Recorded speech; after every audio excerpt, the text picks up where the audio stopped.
Okay, I went to a picker sale a couple of weeks ago. For those of you who don't know what a picker sale is or have never been to one, a picker sale, at least what I've found, is that when they have an estate sale or a huge sale, when there's just too much stuff for the organizers to price it. I mean, there's just tons of stuff. And in this case, this fellow, he runs an estate sale company, and he has picker sales when he goes to a house and it's just overwhelming in the house to price.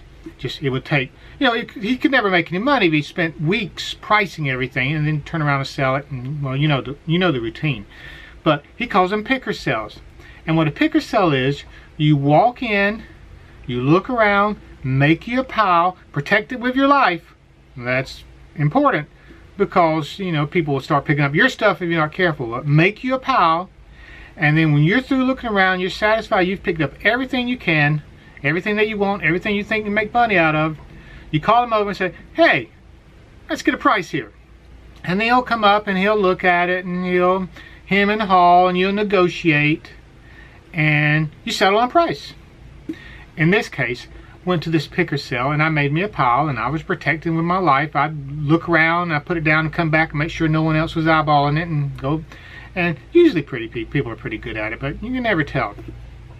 So I was downstairs and I looked at the books. He had lots of religious books in the house.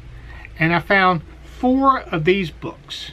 They're pretty books. Always, when you ever see a pretty book, I always pick it up because pretty books can mean money.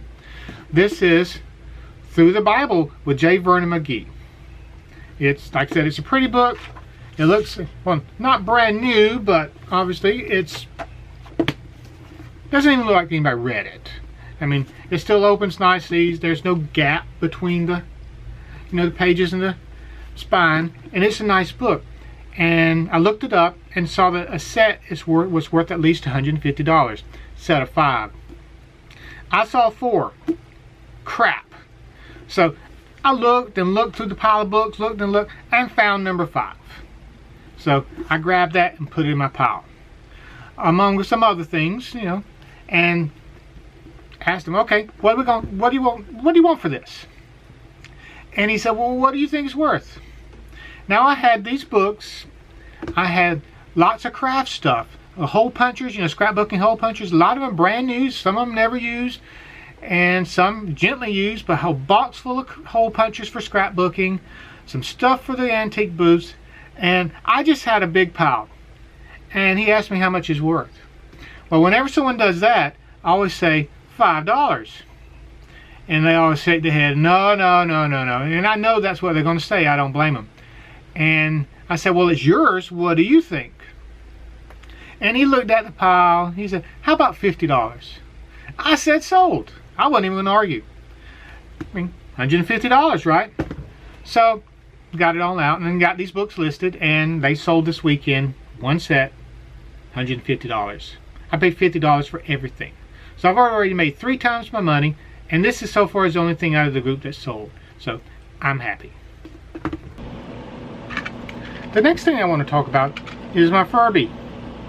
No, it's not one of the big ones that chatter and talks. It sort of rolls and the ears move or the eyes bat, whatever. These were from McDonald's in 1998. Went to a yard sale. Of course, went to a yard sale, and a lady had 2 grocery bags full of these Furbies, and she had them marked 50 cents a piece. I didn't know how many was in the bag, but I looked them up and I saw they were worth a little something. I figured if I could get them all and put them in one big lot, I could make a little money on them, depending on how much you wanted for them, obviously. So I looked at her, and as usual, I said, how much for all of them? And she hemmed and hawed, and she wouldn't give me a price because she didn't know, and I don't think she knew how many there were. 93, by the way. So she hemmed and hawed some more. I said, how about $20 for all of them?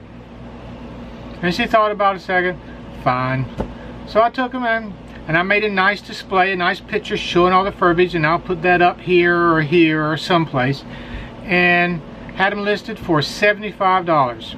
I wanted $100, but I didn't know if that was feasible, so I listed them for $75, the best offer.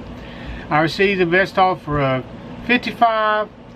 I countered at $65, and that's where they're sold for $65 for on a $20 purchase of a bunch of Furbies. I still have 2 regular Furbies to list, but that's a whole nother story. So those are my 2 big sales for the weekend. I had other smaller sales, $5 here, $10 here, $15 there. And honestly, if I showed you every one of them, you'd just be bored to tears, as if you're not already bored to tears looking at these 2 things.